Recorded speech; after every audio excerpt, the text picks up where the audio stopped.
What is up, ladies and gentlemen, friends and family? How in the world are you guys? I hope you guys are well. Hope you guys are blessed. Hope your week is going well.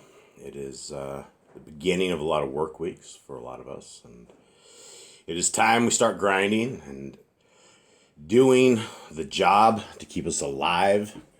And I hope all of you guys had a good Shabbat. And the thing about observing a day off is that the first day you really get, you're really powered up.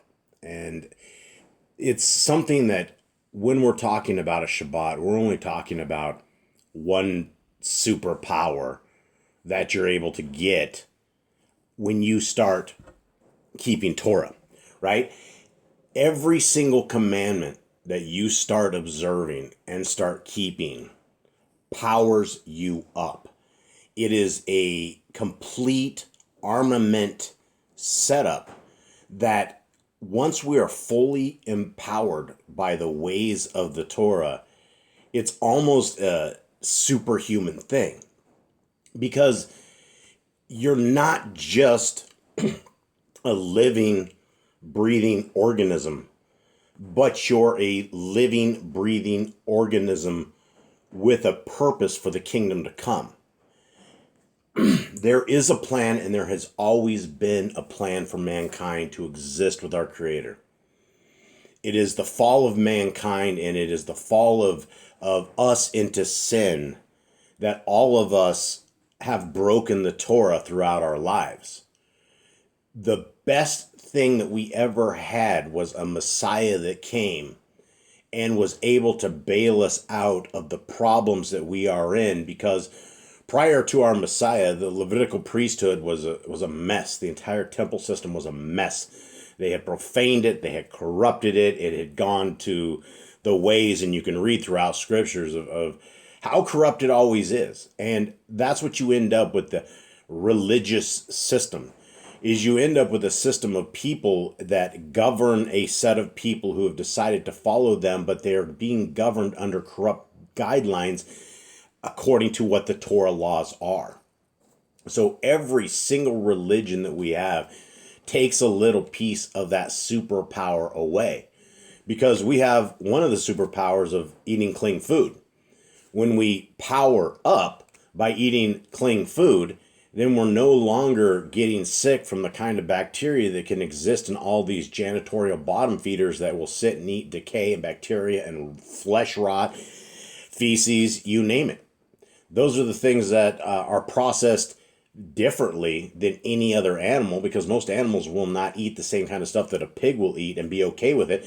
And the pig is okay with a tremendous amount of parasites and bacteria and worms and all of this stuff that lives in the pig. They coexist. It's a great thing. And the pig can eat anything, and these bacteria eat just what the pig eats. And that's the way it is. But when you eat that pig, it's like you have no power. All of a sudden, you've given up that power that you have. And this entire religious system, they want to kill you off. They want to take power after power after power. They want you to worship on the wrong day. And when you worship, all you got to do is just drive to a building made by a man and hear some dude on a podium a little higher than somebody else telling you how it is.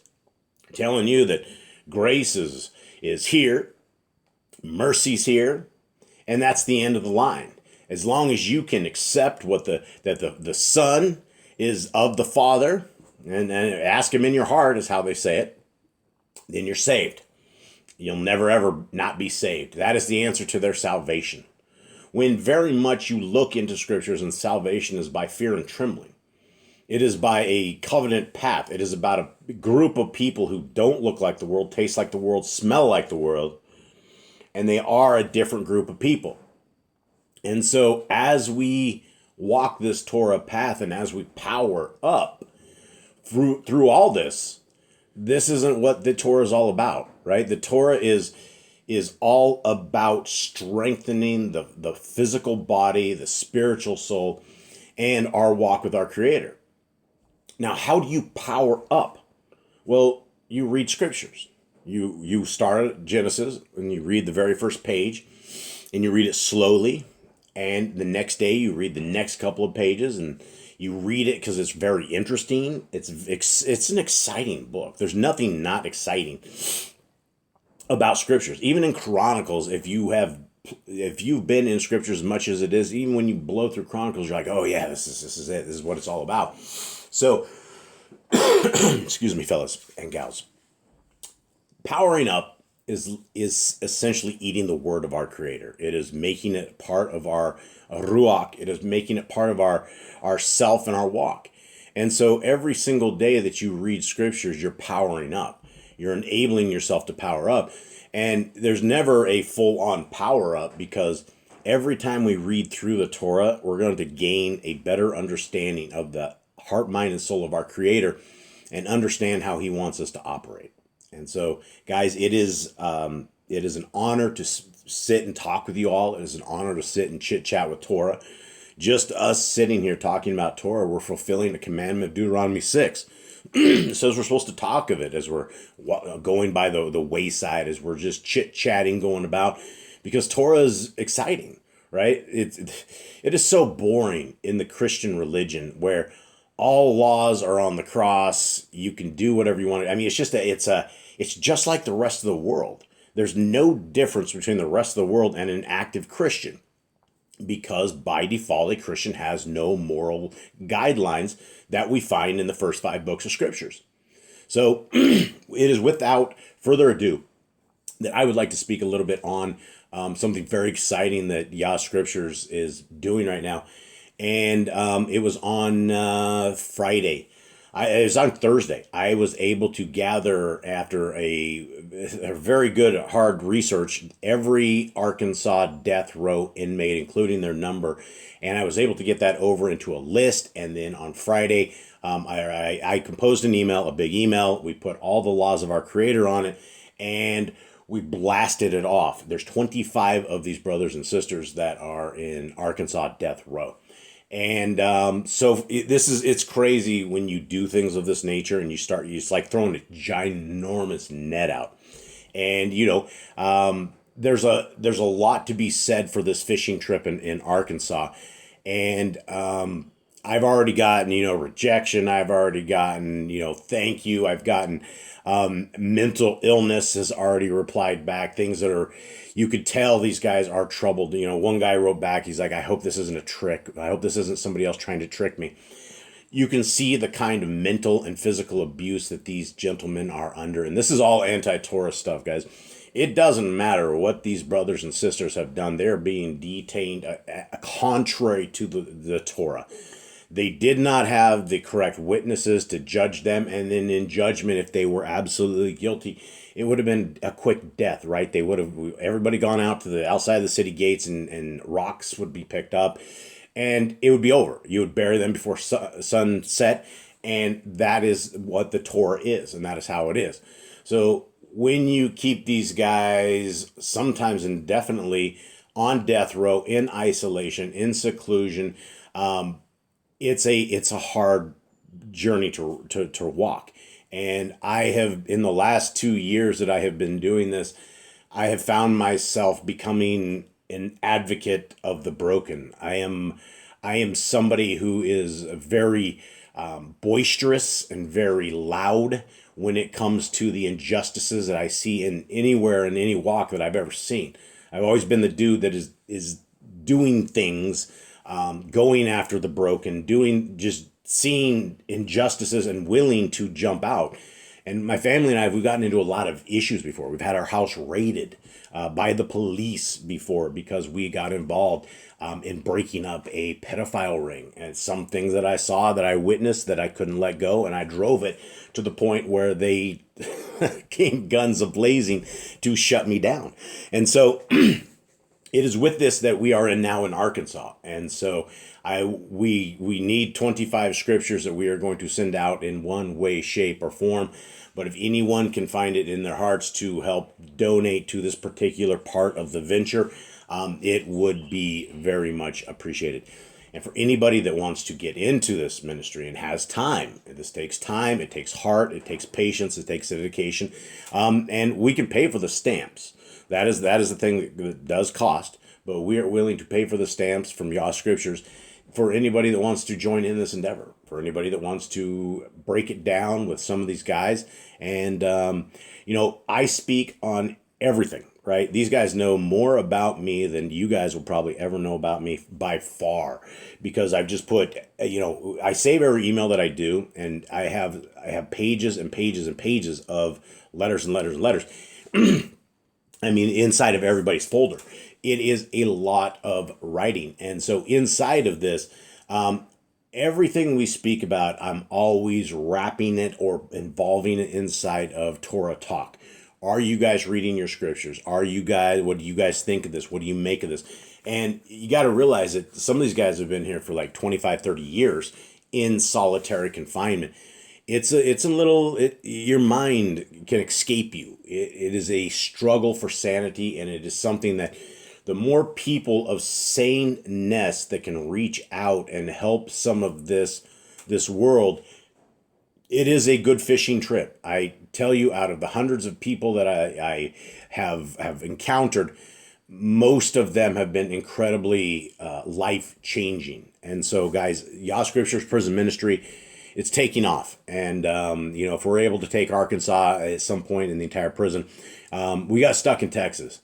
Texas has 180 people slated for death, and they are a killing capital. And so we have so many people on Texas. When I actually reached out and I saw there was only 25 dudes in Arkansas, I'm like, you know what? I don't have any time, but I'm going to make time. I'm going to jump into this, and these guys are coming along. And so it has been an amazing trip. And so for all of you guys that are part of this, that have bought Yah Scriptures, you guys are all people that have helped us out through every way, shape, and form, and we can't thank you enough. The small version is coming out. It's revision 2. Nicole's been endlessly looking through a couple of things that we've always had questions on, fixing anything that we saw along the way, anything that you guys have found that you mentioned to us, we have all in our fixes. So the paperback version, when we deliver this in a few days, it will be what we believe is the most accurate version of scriptures. It'll only have the 66, and we are going to go through the Apocrypha, and we're going to release, hopefully Yah willing, an Apocrypha small version as well. But this little version of the 66 is going to be much more portable and much more acceptable into the prison systems versus this big 6.5, 7 pound book that is right before you. And so this version that you see right here is still available. It's limited edition. Again, I don't know if we'll ever get back to this giant blue book again, because once we get our next thing is the Apocrypha, and I don't know, like I said. So get them while the getting is good. It's a beautiful book, and this is the back of it. And it has the name of our beautiful, beautiful Messiah, who we are going into his words and directions right now. And so here we are into the Yah Scriptures. Now, this is a free app that we have. Every possible digital thing that we can give away for free, that we can get scriptures into people's hands, this has always been our mission. We have given away tens of thousands of free scriptures all over.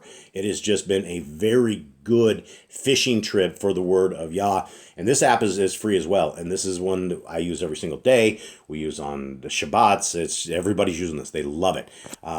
People ask why we do not have the Apple app, and because the Apple app is like you Apple people, for some reason that little silver phone, they tax you guys like just huge amounts of money. So whatever taxing that all comes down to, all of you guys getting taxed to buy the phone, the people that want to code the software for such a phone, they wanted $10,000. And I don't got 10 grand. I don't got none of that. And the Android one, by the time we were done, I think it was like 3 grand with a 2 years of time and to build this out. And, we gave it away absolutely free. And so we could have like popped this thing up like the Sefer did for $25 and school everybody and make all this money. But that's corruption. That is what we're not going to be doing. And that's not how we roll ever. And we never will. And so, this is time to liberate the word of our Creator, because it has been trapped by the hallelujah grifters for years. So if anybody ever wants to come along and has like a big fat check and has an Android thing and wants to dump 10 grand, come to me. I'll get the coders up. You guys can be part of the project, and you guys will put you on the name as on the list when we pop it out. So that's the only way we'll ever get this into Apple. Okay. Now, carrying on into this. This is the words of our Messiah as he's walking amongst all of us. We are at the end of chapter 16. I think at some point we're actually going to finish this book. I don't know, though. We'll see how this rolls. So let's roll 51. About this time, some of the Parashim who inclined towards Yahushua came to warn him that certain men of Herodes sought to do him harm, advising him to leave. Yahushua said, "If anyone intends to report my whereabouts to Herodes, let him do so. But I will not leave until the third day, when my work here will be complete." This is one thing. Our Messiah is a legit gangster. If you're looking at like a legitimate thug in the eyes of all of this worldly mumbo jumbo, in the eyes of the Sadducees, Messiah is that gangsta. And this is a gangster straight up from the hands of our Creator that came down to orchestrate this stuff, right? And instead of him like freaking out, running away, going like, "Oh, I'm scared," he's like, "You know what? Let it be. It's going to happen until I'm done." 53. He then went with his Talmidim to Alan, where he rested among the trees for 7 days, teaching them the secrets of hidden things. Oh, to be a fly on the wall at this moment, right? To be a fly on that tree as we were sitting out there amongst the trees. That would have been crazy, right? There's so many things that we will learn over time. We're just going to be mesmerized about. We're going to be mesmerized, I think, about time.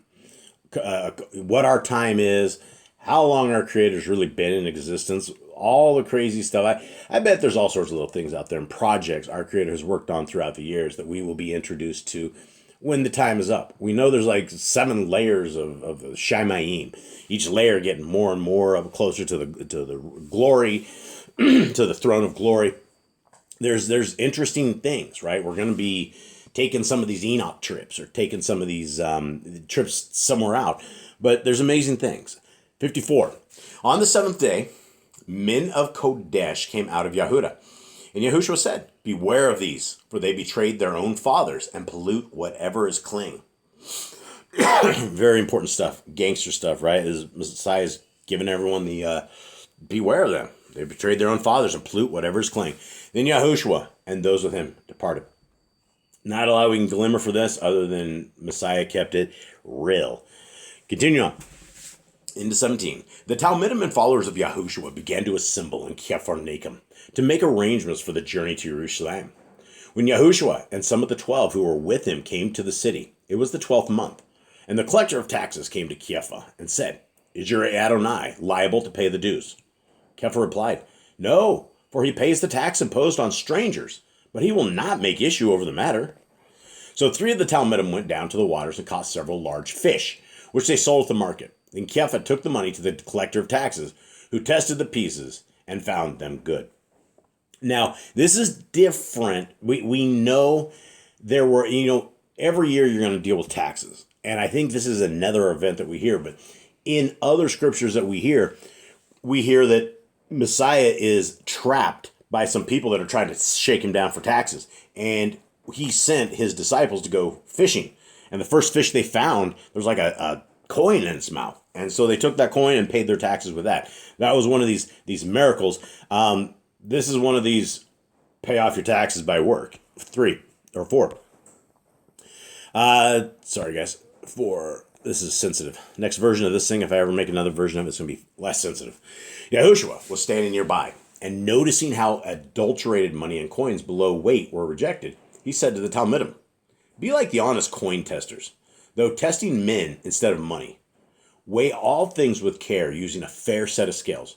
Reject all which is impure or not what it should be, keeping only that which is good." A lot of stuff in this thing. One thing that we as this generation, nearly 6,000 years after the beginning of creation, we have coins, right? We have dollar bills. Us in North America, those, Great Britain, you guys all have your bills. Everyone everywhere has what they consider money, fiat, cash.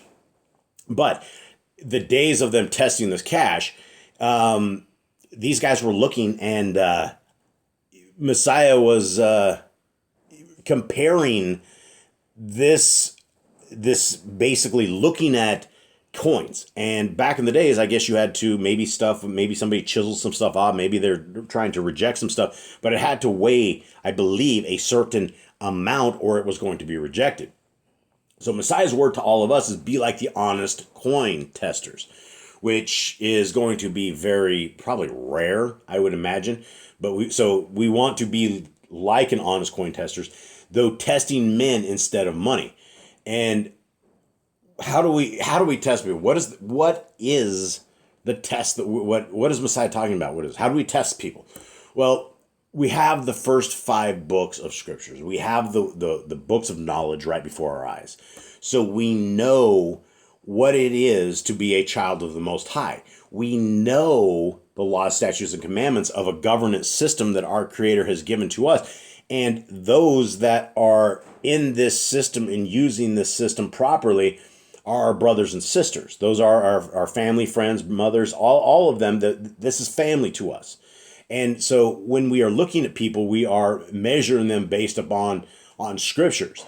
And we've learned from other books inside of this, inside of the book of the Netzarim, inside of the book of Khalidi, that we need to make sure that we are doing this with justice. That it's just not an eye for an eye and a tooth for a tooth, and we're not having any other conversation. We're not having any other solutions. That's just the way it has to be, right? We have to be able to do this in a civilized manner that is in agreement with all of loving our Creator with all our heart, mind, and soul, and then loving our neighbor as ourselves, right? We have to understand that people do make mistakes, and there has to be a fairness in the justice that we have. Now, other than that is reject all that's impure or not what it should be, keeping only that which is good, right? That's our friends and family, right? Those are the people that we have. Continuing on. And Messiah is talking about the people. As there are counterfeit coins, so are there counterfeit deeds. And they are equally hard to detect. Take people as you find them, but reserve judgment until they have all been tested. All men are friends in a boat sailing before a fair wind, but when a squall comes and it sinks, the true are divided from the false. This verse reminds me of the Hallelujah Scriptures, this criminal organization that hides itself behind 2 people in New Zealand who have said there's orphans, widows, and lepers, and that all this money from donations and all this stuff is going to go to fund the broken and the disabled. And they were supposed to have all these free scriptures into prisons when they were all counterfeit deeds. When I went and interviewed all of the past employees of the Hallelujah Scriptures, every single one of them told me there's no prisoners. The only prisoners they ever ship to are from the families that people buy them and then ship them in, and they keep a little log. There's no mass prisoners. And according to their entire bank records, which were provided to me by ex-employees at the Hallelujah Scriptures, completely decimated and left for dead, I ended up with a shoebox full of goods, including all their bank records, including all these open letters for prisoners that the Hallelujah Scriptures advised all of their people to never, ever open up. I have witnessed testimony that when people receive a letter from a prisoner, they write it in and throw it away. If their prisoner writes again, then they will discuss it. But never once was there an orchestrated action to just give the prisoners free Bibles.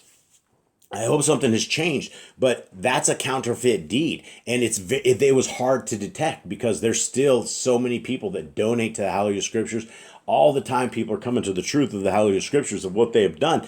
But this is why the Yah Scriptures exist. There was no other way to get to the prisoners to do the deeds that the Hallelujah Scriptures were supposed to be doing. So we're doing the work of the Hallelujah Scriptures because they lied, and we're doing it. We're not going to be these people. That's why there's 0 employees here. We have the only things that we do is fund our prisoners in every way, shape, and form and try to keep them alive and reading their scriptures. Continuing on, 6.